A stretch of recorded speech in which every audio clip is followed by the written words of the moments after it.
All right, I'm back. Today I'm going to be teaching you guys how to make your very own homemade shelf-stable chicken noodle soup starter. This is super simple, so let's get into it. Whipping up all of your favorite recipes. Simply Food. You should know by now that you're in for a treat. Simply Food. There's no other channel where you'd rather be. Simply Food. Seafood, pasta, cakes, and pies. Sing and laugh and even cry. Like and share and hit subscribe. Simply Food by TY. All right, y'all, so let's go over the ingredients. So I'm going to be using some frozen peas, frozen corn. I have some stalks of celery in the back. This is that leftover chicken that I shredded off of the carcasses when I showed you guys how to make chicken stock. I have some carrots, and then there is my homemade chicken stock. Now, just letting you guys know, I'm planning on doing about 6 quart-sized jars. So I'm probably only going to end up filling my jars about halfway with my homemade chicken stock and then the rest of the way with water, just so that I can make sure that I'm utilizing this as best as I possibly can. But I don't think I have enough to fill up all 6. But this is everything. So you see that? You see that? You see that? You see that? Don't ask me for the damn ingredient list. Come on, Chad. Now, when you go to chop up your veg for this, you actually want to leave it in relatively big chunks because this is all going to be cooking at 10 pounds of pressure for 90 minutes. So if it's too small, it'll likely turn into mush. So I actually want them to be actually relatively large in size. If I have to chop up more, I will. But as you can see, these are relatively large chunks of celery. The same rule applies for the carrots. I'm also going to chop those down into large chunks.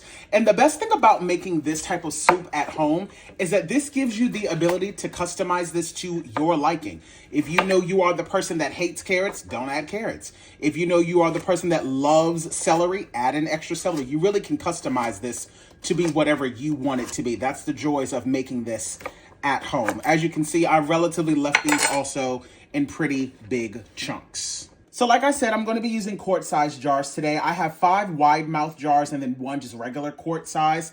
They're all the exact same. The only difference is that the mouth on this is a little bit wider, which makes it easier to put things in. So I'm going to show you guys my layering process for just one of them, and then I will do the rest off camera. It really is just that simple. You put in as much of the protein as you would like. Just so you know, you could also do this with raw chicken. You do not have to start with cooked chicken because, again, this is going to be cooking inside of the pressure cooker at 10 pounds of pressure for 90 minutes. So even if you were to put raw, chicken in this, it would fully cook and you wouldn't have to be concerned about it. So I go in with a little bit of the chicken, a little bit of my carrots. I'm also going to go in with some of my corn.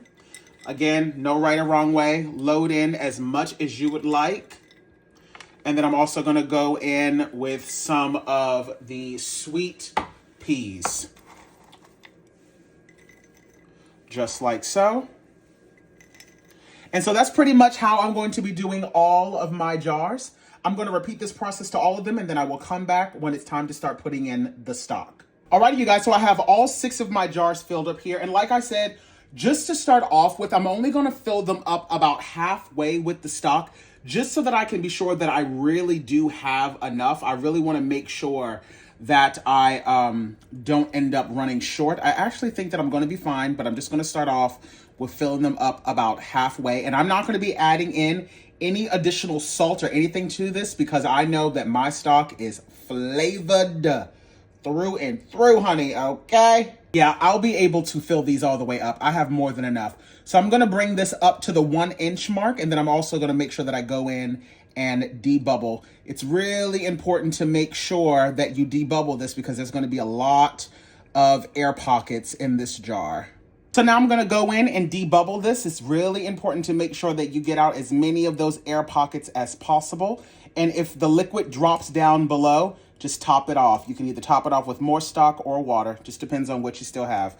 I'm all out of my stock now, so if I do need to top these off, I'll top it off with water.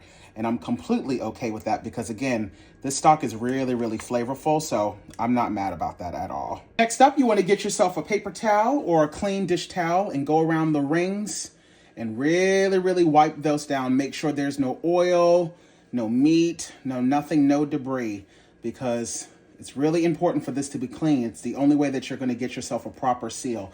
So I really like to make sure that I'm, taking my time with this step. And you do this after you debubble, because now at this point, everything that's down in that jar will stay down in that jar. This is also a good way for you to have your final test, just to make sure that there's no cracks or chips or anything in the lid of the jars. Next up, I'm going to place on those lids. As always, I love to use 4 jars. Put your rings on fingertip tight, not too tight. I made that mistake in one of my last videos, and the daggone lid just popped right on off. So you really only want to put it on there, fingertip tight. In the bottom of my pressure canner, I've added in 3 quarts of water with a splash of vinegar. Remember, everything that we've used has been cold, so the water in this is also cold. And like I said, my pressure canner can safely hold 7 quart size containers. I have now placed the lid on my pressure canner, and I've turned the heat all the way up to high. What we're waiting for now is for a steady stream of steam to be coming out of this valve, and at that point, I will then set a timer for 10 minutes. When that 10-minute timer is done, I will then add the weight on top of that valve. I will allow the pressure to build up to 10 pounds of pressure, and then start my timer for processing for 90 minutes. And as a reminder, when you're lifting up your pressure can lid, you always want to open it away from you so that that hot steam does not hit you in your face. As always, make sure you're being extra careful when you transfer your jars. Do not tilt them. The water on the top will evaporate on its own. Now that I have all of our jars of our soup transferred over, I'm just going to cover these up with a towel and allow these to sit undisturbed for 24 hours. All right, you guys, so it's the next morning. So I'm now going to go in and remove all of my rings and begin my seal check. As always, we like to start off by tapping on the jars.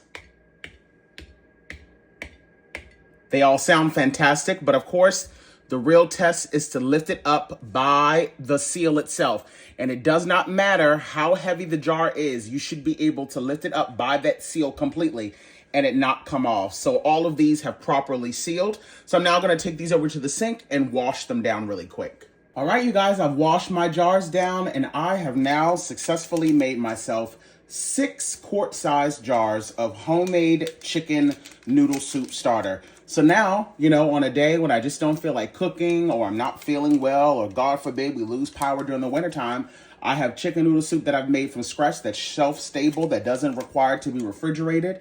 And then all I have to do is either make myself some rice or some egg noodles, and then warm up the soup, and I'm good to go. And it's just that simple. I know a lot of this stuff, you guys, we really can be doing on our own and know exactly what is going in it. And I think that is the reason why I've been so excited about all of the canning that I have been doing.